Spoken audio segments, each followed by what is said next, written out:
Across the Fence, we'll highlight success stories from Vermont's new farmer project. We'll hear from the farmers about how they learned to farm and the challenges that come with running a farm business. Good afternoon and thanks for joining us. I'm Judy Simpson. University of Vermont Extension is leading a collaborative statewide effort to assist new farmers in creating a successful agricultural business. It's called the New Farmer Project.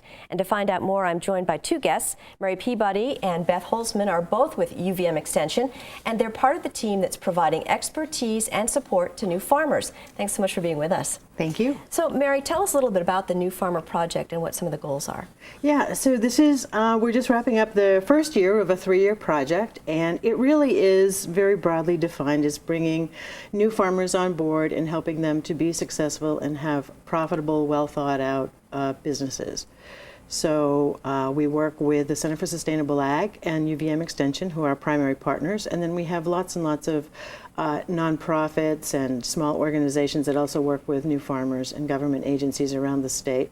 And collectively, we're all trying to figure out what are the barriers new farmers run into and what can we do to get those barriers out of the way for them. Mm-hmm. And so, Beth, who are the new farmers? Well, the U.S. Department of Agriculture defines beginning farmers as anyone who's operated a farm operation for less than 10 years. And so it includes aspiring farmers, people who have not yet started a farm, as well as people who are in startup and well beyond. As you can see in the graphic on the screen, there are about 1,800 new farms in Vermont, and of the state's total, almost 7,000 farms. It can take quite a while to start a farm business, and I think that graphic represents how many are in that 5 to 9 year. Well, one example of a new farmer can be found at Screaming Ridge Farm in East Montpelier. The farm's owner has less than 10 years of farming experience, but he came to farming with other business experience. Keith Silva has the story. At Screaming Ridge Farm in East Montpelier, there's always something growing, something harvested, or something being readied for market. You shave it really thin. Owner Joe Bewley uses what he grows in a line of value-added products like soups and sauces. He markets to co-ops in central Vermont, sells at the Montpelier Farmers Market, and is also part of a CSA. A trained chef, Bewley never gave it a second thought when it was time to embark on a second career in farming. I came to farming, we'll call it backwards. I was a restaurant owner and a chef for 25 years, so I was the guy at the back door buying stuff from the farmer. I knew what I wanted, I knew what the quality needed to be, I knew what I was willing to pay for it. Okay, I knew when I wanted it. I also, because I ran businesses for 25 years, I knew I did all of the marketing, the PR, the business management. I knew how to manage employees. So I jumped into farming and I knew nothing about growing anything. I really approached it from a very different perspective. As a new farmer, Bewley sought advice, enrolling in workshops offered by the University of Vermont Extension. He continued to work part-time off the farm in order to build the capital he knew he would need to start farming full-time. Getting into farming is a huge capital startup investment. You got to have it. And when I started out 10 years ago, a lot of the money, the programs that were out there, oh no, sorry, you haven't been farming for 4 years. Oh, sorry, you haven't hit this minimum income threshold. It was incredibly frustrating. And so you slog through it, you put in the sweat equity, and you've got to really think about what you need for infrastructure in the order that it's going to have the biggest impact. And so one of the first things I ever did is I bought a small greenhouse, realized this is way too small, but the next thing I bought was a lot of concrete. I poured a floor, put in a insulated wall, and we put in a refrigerated walk-in cooler. You've got to be able to harvest and store product and maintain quality. Once we had the cooler in, I started buying really large greenhouses and applying for grants, loans, whatever I could get my hands on. Yeah, it's a risk. I had to take on debt. We're paying the debt down, but you needed the capital infrastructure to really be able to ramp up and to produce. 10 years into his second career, the student has become the teacher. Bewley now works with UVM Extension to help other, newer farmers that he hopes can learn from his experience. This is going to sound a little bit cynical, but go into it really naive. Just jump in and go for it. It is a business, I guess, and that's what I've told a lot of the newer farmers I've talked to. If you're coming into this with the romantic notion that you're going to make money growing green beans and not really look at it as a capital-intensive business and run it like a business, you're not going to make it. And 10 years ago, I knew what I was getting into because I'd been running businesses for 25 years in that respect. You've got to be a little crazy, but you've got to be really smart and really think about things. How are you going to do this? How are you going to make it work? From beginning farmer to old farmhand, Joe Bewley is making the business of farming work for him and now for others. In East Montpelier, I'm Keith Silva with Across the Fence. Well, thanks, Keith. If you're just joining us, we're learning about Vermont's new farmer project with Mary Peabody and Beth Holzman from UVM Extension. So, Mary, how are new farmers different from more established farmers?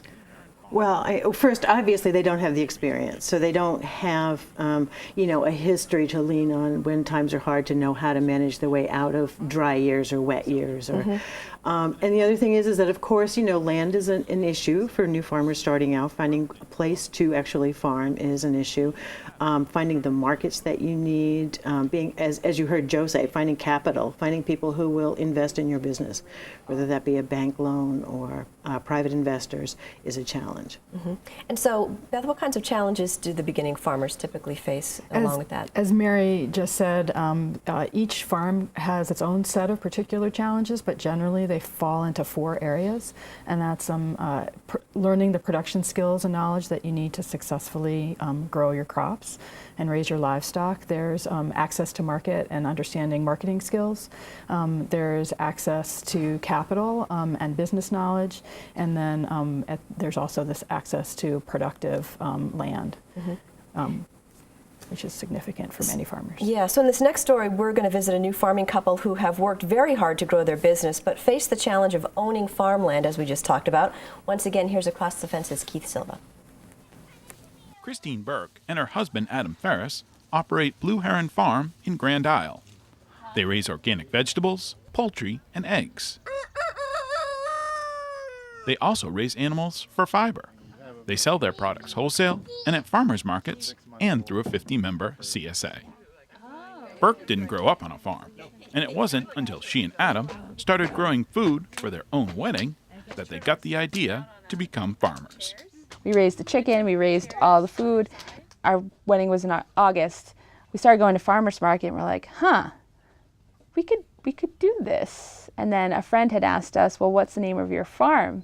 And so my husband had said, oh, Blue Heron Farm, because the herons would always fly over us. And then after our wedding, we realized we needed to find our own land to farm. And that's when we came here and we're like, this is it.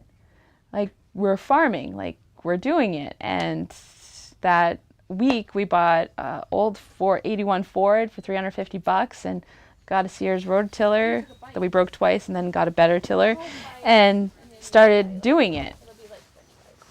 Blue Heron Farm wasn't much more than an open field when the couple began farming here in 2004. Neither one had a farming background, nor did they have much capital to invest in their new business. We're a first-generation farm, and we didn't have farmland given to us or be able to inherit or buy from our parents or buy from our grandparents. So we had to go look for land, and so we used the land trust as like the South Yarrow Land Trust to call them and say, hey, is there land open? Can we just rent land from somebody until we kind of figure out what we're doing? And then just advocating for our little farm. Burke and Ferris have worked hard to grow their farm, always keeping in mind that they wanted to remain sustainable and grow at their own speed. Everything was going well until a few years ago when they learned that the 30 acres of land that they were leasing was going to be sold. We got a hold of John Ramsey, the Vermont Land Trust, and say, hey, what if we conserved this land? And that would make it more affordable for us to buy, because the land is not affordable in Grand Isle County for farmers. And so we looked into it, and we applied with VHCB and NRCS for their program, the conservation program. And we did our pitch, and it's one of the smallest parcels they've actually done, the 30 acres. They usually do much bigger property. But because we're in Grand Isle County and things are getting chopped up and we're diversified, we're doing a lot on 30 acres, and that's sustainable, they really liked the project, and so they agreed to fund the conservation part of it. And then our community has rallied behind us to raise the other part of the conservation funds, which has been wonderful. And so we'll be able to buy this land for the agricultural value, not the residential value. Having achieved their goal of becoming farmers, Burke and Ferris are now reaching another goal. They're going to own their own land. Like, I feel like buying our land this year and having that security and that's putting us over the hump. We're going to be able to afford the mortgage with the farm. We're going to be able, like, the farm is paying its bills, and we're almost there. This land will be affordable for if my girls want to farm down the road, or other people want to farm, which is great because that's what we needed and we got, and we'll be able to pass that on because it's really important to us. I keep joking, like, I'd like to freeze. For this farm family, raising crops and animals is only the first step to establishing something for the next generation to grow on. In Grand Isle, I'm Keith Silva with Across the Fence. Well, thanks again, Keith. So there are clearly some challenges, but Mary, what do you see as some of the opportunities for beginner farmers? Well, I think that, in Vermont, it's a great state to farm in. It's a very supportive state. We have a strong commitment to agriculture. We have a strong interest in local foods. And we have to remember that we live in the Northeast, which is optimal region for marketing because about 20% of the country's population lives within a day's drive of us. So we have huge potential in terms of market development. And so, Beth, why should someone care about beginning farmers? Why is that so important? Well, cultivating the next generation of successful farm businesses is really critical to the future of our farm and agricultural food system. Right now, we have more farmers who are over the age of 65 than under the age of 35. So there's a real need to get these new businesses started.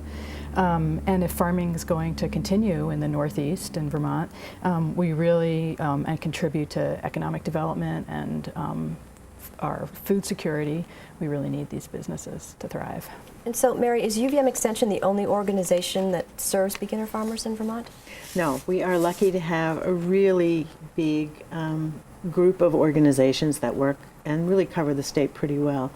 And they range, as I said, from private, sort of NGOs, non-government organizations, like the ones in Rutland and NOFA and Vital Communities, and I'll leave out as many as I forget. But and then we have, federal organizations, our USDA partners, NRCS and Farm Service Agency, and so everybody is very interested in keeping farmers.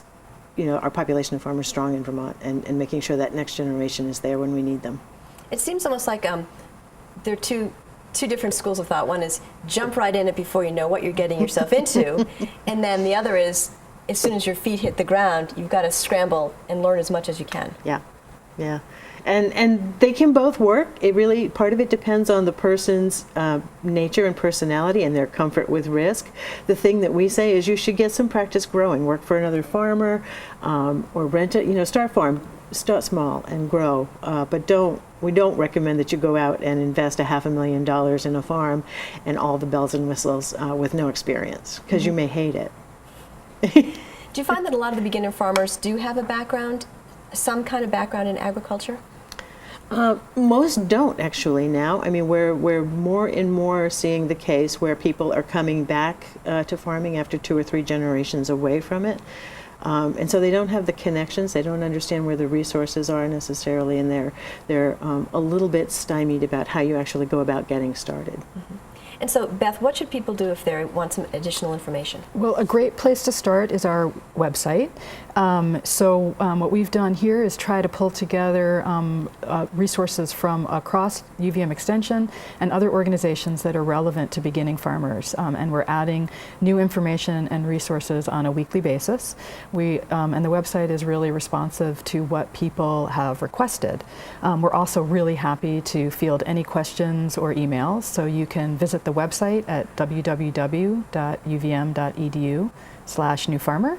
You can email us at newfarmer@uvm.edu, or you can call us, and the toll-free number is 1-866-860-1382. I want to thank you both for being with us. Great, thank you. That's our program for today. I'm Judy Simpson. We'll see you again next time on Across the Fence. For a video copy of today's program, call toll-free 1-888-ATF-3430.